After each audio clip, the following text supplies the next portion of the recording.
Hello everyone, তো দেখো সুন্দর একটা শাড়ি পরে রেডি হয়ে গেছি, যাচ্ছি কাকা শ্বশুরের বাড়িতে, পাশেই বাড়ি। তো ওদের বাড়িতে পুজো ছিল, মহাদেবের পুজো, তো এর জন্য শাড়ি পরেছি। তোমরা বলো কেমন লাগছে, অনেকদিন পরে শাড়ি পরলাম। তো দেখো সামনে প্রথমে দেখালাম নারায়ণের পুজো হয়েছে, দেন এখানে মহাদেবের পুজো হচ্ছে।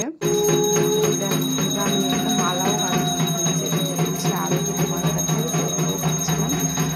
পুজো হচ্ছে, আমার মেয়েও গাচ্ছিল। ওই দিন ওর স্কুলও ছিল, বুদ্ধ পূর্ণিমা ছিল, ওর জন্য মেয়েও ছিল। মানে অ্যাকচুয়ালি আমাদের কাকা শ্বশুরের বাড়ি, আমাদের বাড়ির সবাই ছিল মোটামুটি, কাকা শ্বশুর আছে ওদের বাড়িরও মোটামুটি সবাই ছিল। তো এই যে যজ্ঞ করা হচ্ছিল, ওদের আমাদেরকে বলেছিল মাথায় কাপড় দিয়ে, মানে চুল যাতে না দেখা যায় এর জন্য, মানে যজ্ঞ করার সময়। তারপরে হাত রেখে যেন আগুন দিতে হবে, আর কিছু একটা ভোলাভুনি মন্ত্র বলবে, আমরা তারপরে ওটাকে আগুনে দেবো।